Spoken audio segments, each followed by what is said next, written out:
Mwaramutse neza mwese.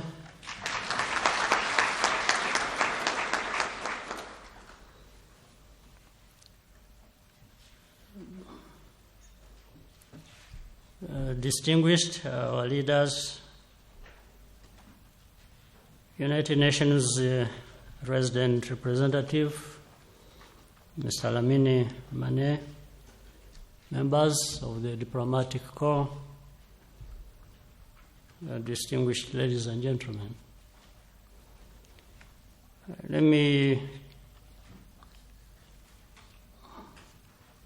start by saying how pleased I am to join you for the launch of the latest household living conditions survey, and I thank the presenters who are at this high table, and just wish to say that good numbers and good people don't lie.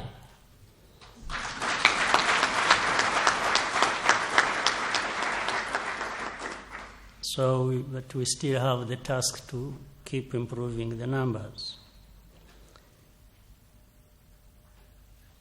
I also thank everyone involved in producing this report. But I would wish to,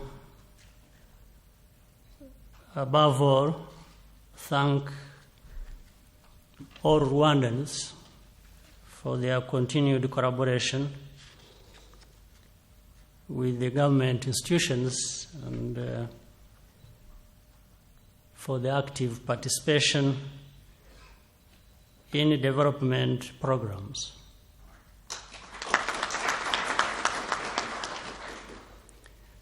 Policy making based on evidence is earning us the results we need as Rwanda continues on its journey towards the socio-economic transformation. With the fast pace of development Rwandans expect, more frequent reporting enables us to make better policy decisions. I therefore commend the shift to 3-year reporting and encourage our institutions to use technology and other means to get updated data at even shorter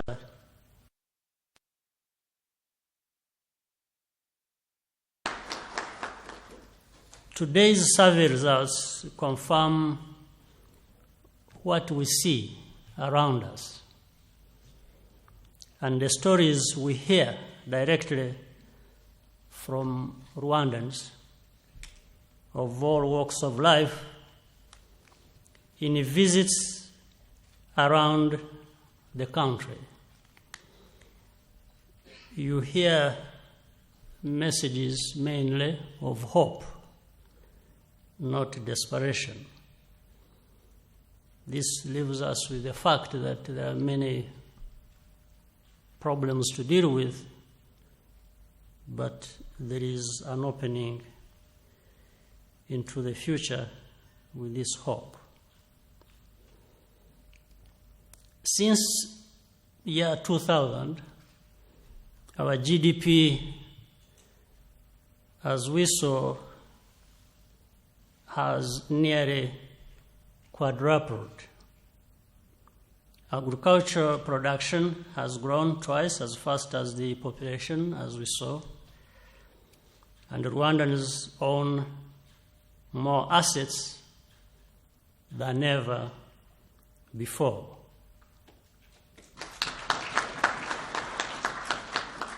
Inequality, which has been put in the correct perspective, also continues to fall, which reflects the values of our society.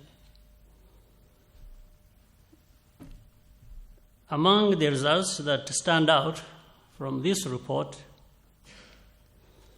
is the rate of enterprise growth in rural areas, which has been significantly higher than even in towns and cities. This,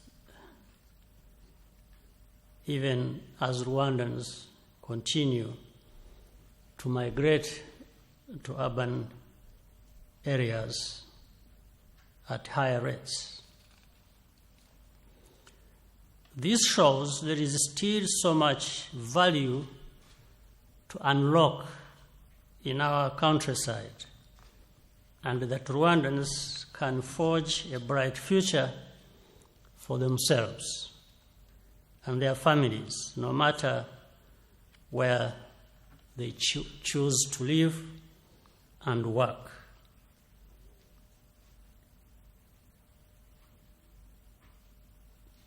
In this case, we'll have to pay attention to our youth. And as earlier mentioned, this opportunity provided by the demographic situation we have should be realized. In response to government's call for relatively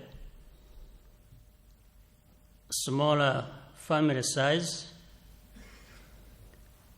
fertility has slowed by 1/3 in the last 10 years. But on this, I differ slightly with some people. Please don't slow too much.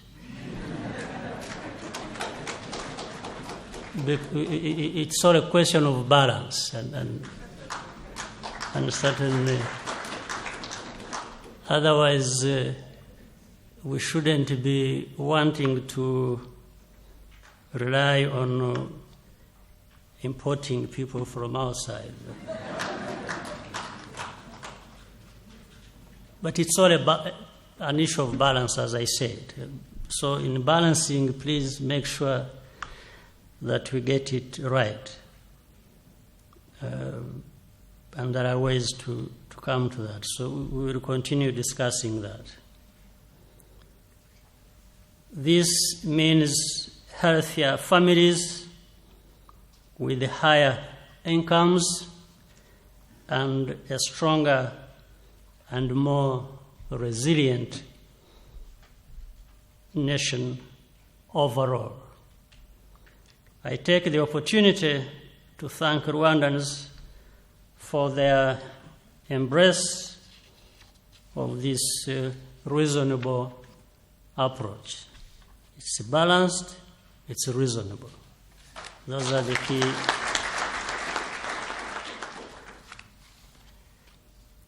I'm also pleased to see that the biggest gains in literacy in last decade are among the most disadvantaged. This shows that the poorest are not being left behind, and they shouldn't, in the implementation of policy. In fact, focus has been there to this category, and we should maintain it. This trend extends to income and technology too. 10 years ago, almost none of the poorest 20% of Rwandans owned a mobile phone. Today, 1/3 of them do.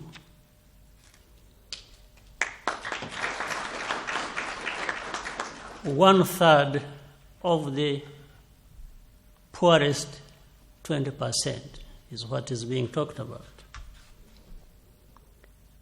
These improvements are meaningful, and they only happen because of the hard work and commitment of public servants, as well as the contributions of Rwandan taxpayers. And here I also want to thank our development partners.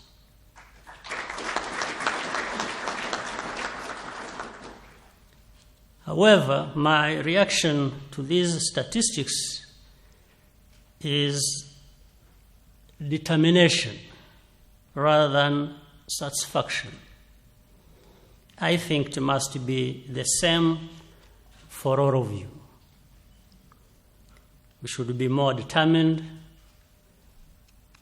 even if we are to be satisfied.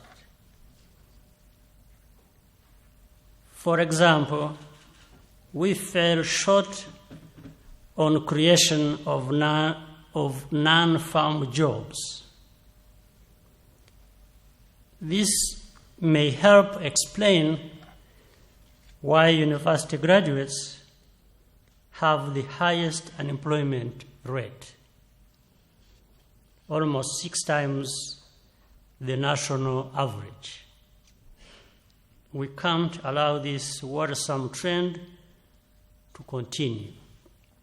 And this will always, of course, continue to be a joint endeavor between our young people,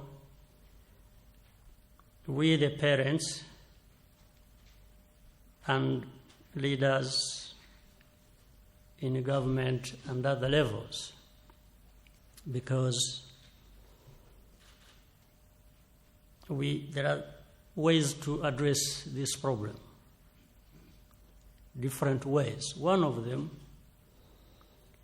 is if we really continued to invest heavily, for example, in TVET, so that these TVET programs touch people going for education at different levels. There you saw secondary school level, we saw university level. Having TVET programs touching those levels would reduce this problem.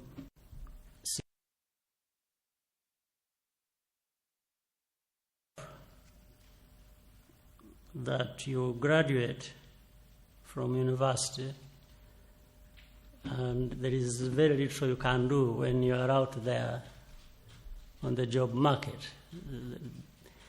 So it really raises a question, what was it that you were prepared for, or people were preparing you for at these levels? What is it? I think TVET provides the kinds of skills that will help unemployment. So we will have to put focus on this. And I said it's a collaboration between these young people, because these young people must also have the attitude that,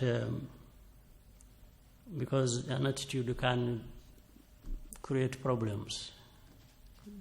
Some people think they should go to university even when they are not acquiring anything from there that will have them employed. So if they worked on this attitude and become more open, and then we at the other level encourage them, invest in what gives them these skills, I think we may make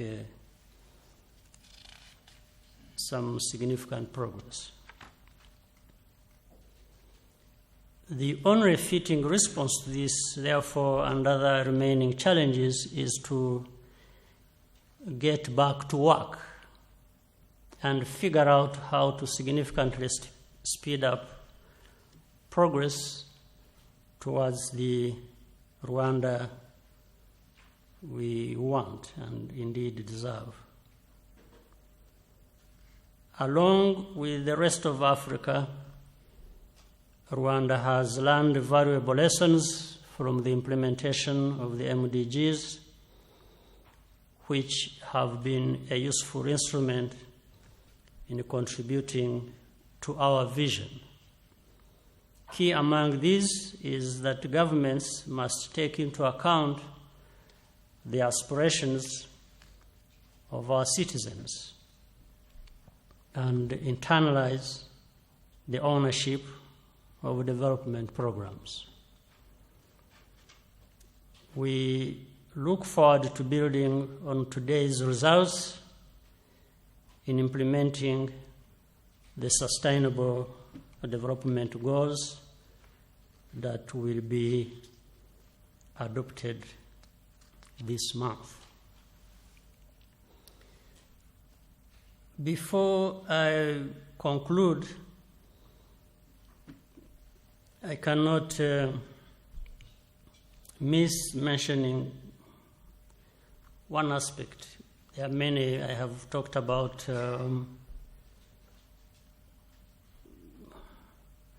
the young people and their employment and so on, and what possibly among other things we can do. The other is this situation that we kept coming to of malnutrition. I think to some extent this is out of our own carelessness, to some extent self-inflicted. And I want to tell our leaders here that we will have to, all of us pay attention to this in all shapes and forms, and make sure that we eradicate it, because we have the tools to do that. We can't afford, I'm not sure anybody enjoys seeing a big part of our children population stunted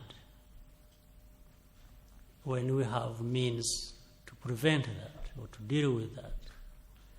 So please, I call upon you and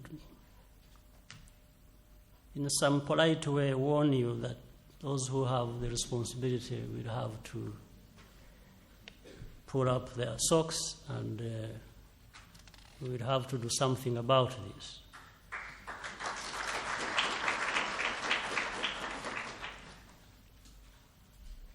So we see a lot of improvement in agriculture, and you are aware of a cow per family. You see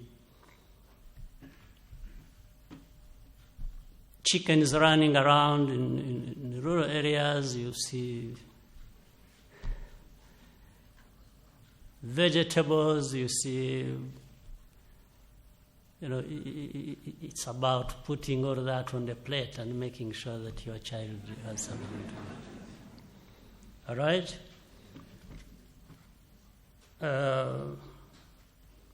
Let me conclude by once again saluting the resilience of Rwandans in the last 2 decades. We have achieved good results despite Rwanda's unfortunate history, as well as other more recent shocks, and the many kinds of complexities we have all along faced. The main value of the progress recorded to date, besides the positive effects on individual lives, is to demonstrate what is possible and what we have that it takes to bring about the transformation of our country and our region. But we must stick to the course and never take anything for granted. We look forward to continuing this journey in collaboration with all our partners. I thank you very much.